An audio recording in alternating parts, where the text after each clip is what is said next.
Assalamualaikum warahmatullahi wabarakatuh.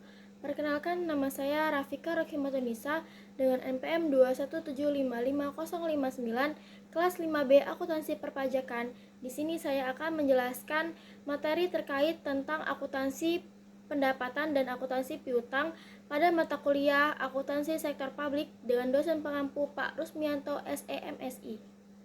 Langsung saja, yang pertama yaitu ada materi tentang struktur organisasi yang ada di pemerintah daerah, yaitu PPKD atau Pejabat Pengelolaan Keuangan Daerah, yaitu mempunyai entitas pelaporan, dan SKPD yaitu Satuan Kerja Perangkat Daerah yang mempunyai entitas akuntansi.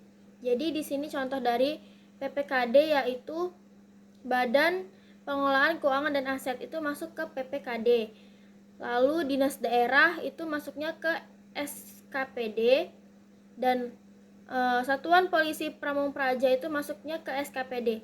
Jadi dalam satu kabupaten atau kota hanya ada satu entitas pelaporan, yaitu PPKD, satu PPKD, sedangkan dalam satu kabupaten atau kota terdiri dari beberapa SKPD yang mencakup dalam satu kabupaten atau kota tersebut.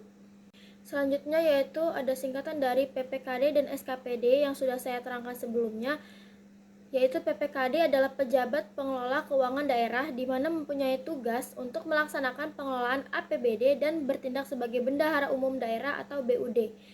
Dengan APBD ini adalah gabungan dari setiap SKPD atau rekapan dari SKPD, lalu dia berbentuk menjadi APBD. Lalu singkatan dari SKPD adalah Satuan Kerja Perangkat Daerah, yaitu selaku pengguna anggaran atau barang tersebut. Oh iya, sebelum masuk ke materi selanjutnya, aku mau ngasih sedikit info nih bahwa di pembukuan PPKD terdapat rekening yang bernama akun SKPD di mana berada dalam kelompok aset, sedangkan di pembukuan catatan akuntansi yang dilakukan oleh SKPD terdapat juga rekening yang bernama PPKD yang berada dalam kategori ekuitas.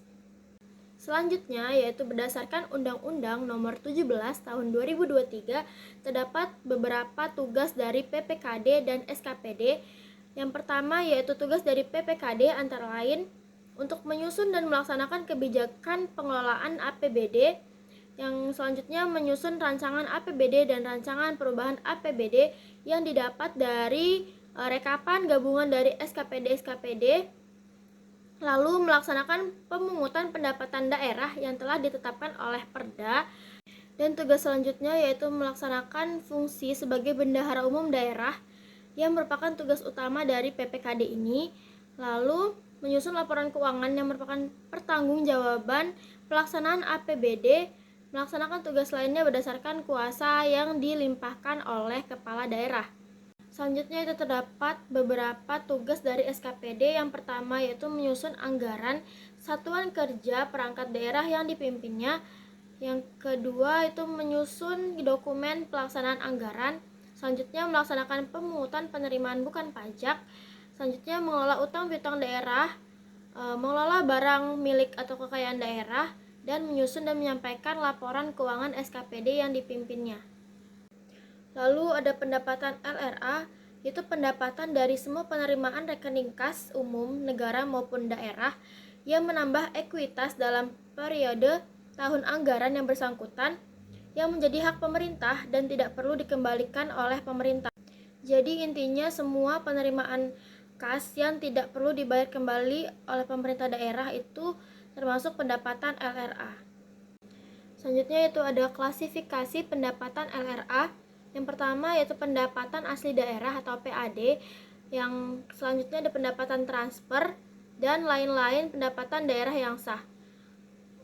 Sebagian besar, kebanyakan pada umumnya pendapatan transfer ini terjadi pada transaksi-transaksi yang ada di PPKD. Lalu pendapatan pajak daerah ini sebagian besar itu bagian dari transaksi-transaksi yang ada pada PPKD juga.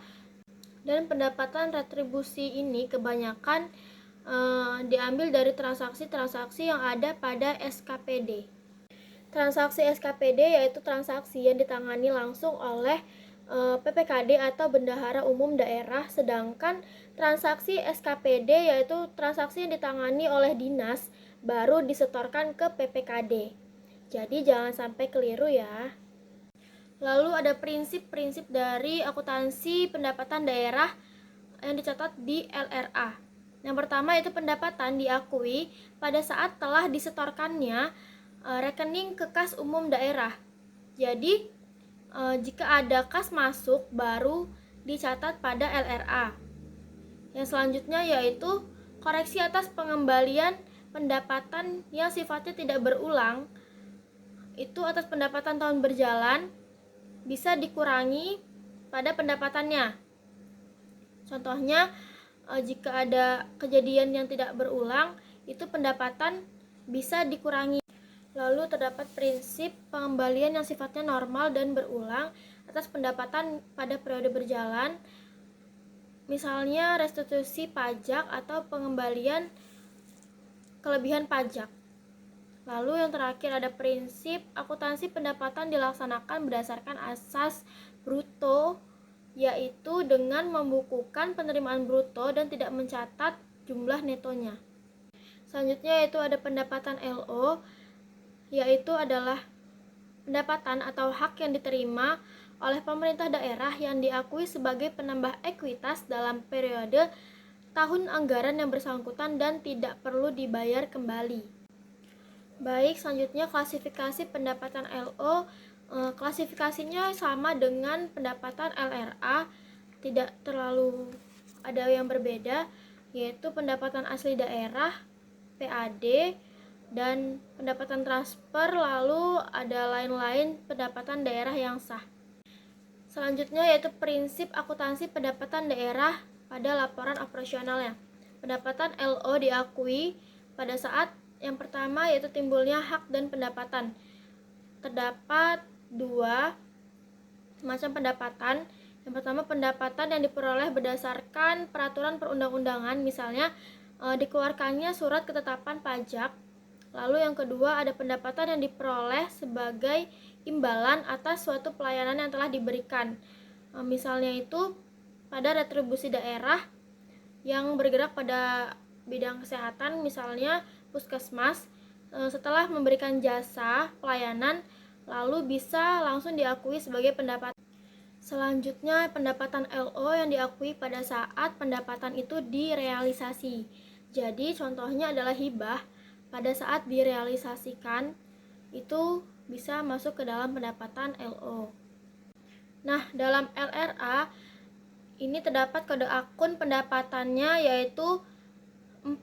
Sedangkan di LO kode akun pendapatannya itu 8. Jadi kalau ingin mencari kode akun di LO atau di LRA, diingat-ingat di LRA yaitu kode akun pendapatannya 4, kalau di LO kode akunnya pendapatannya itu 8. Nah, selanjutnya ada contoh pencatatan pendapatan yang diterima SKPD saat penerimaan.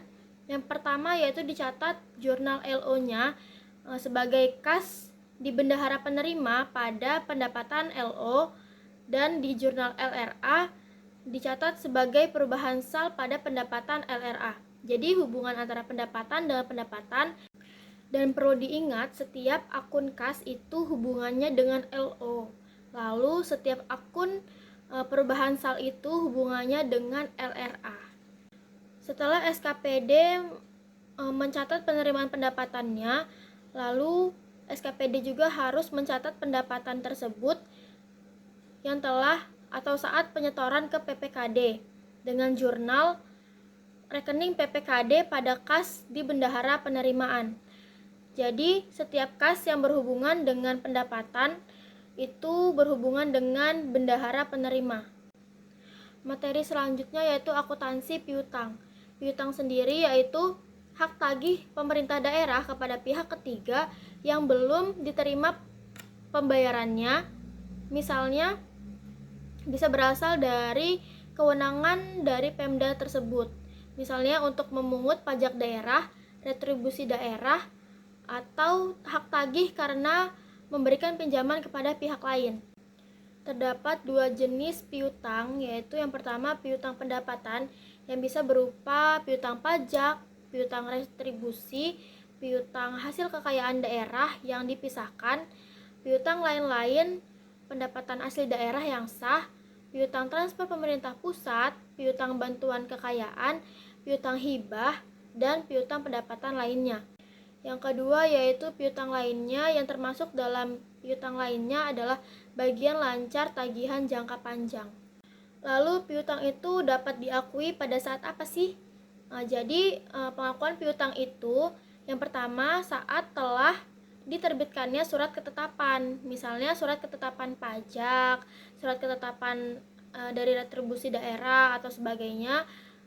Selanjutnya pada saat telah diterbitkannya surat penagihan dan telah dilaksanakannya penagihan.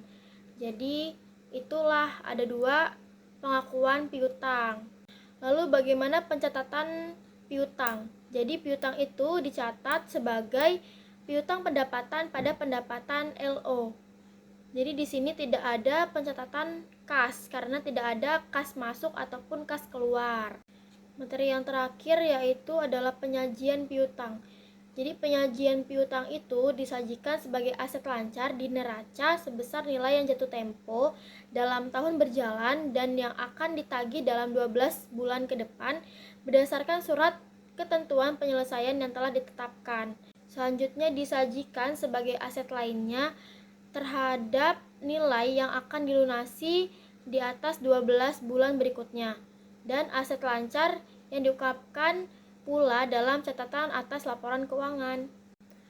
Sekian pemaparan video materi yang dapat saya sampaikan. Kurang lebihnya saya mohon maaf. Semoga dapat dimengerti dengan baik. Saya ucapkan wassalamualaikum warahmatullahi wabarakatuh.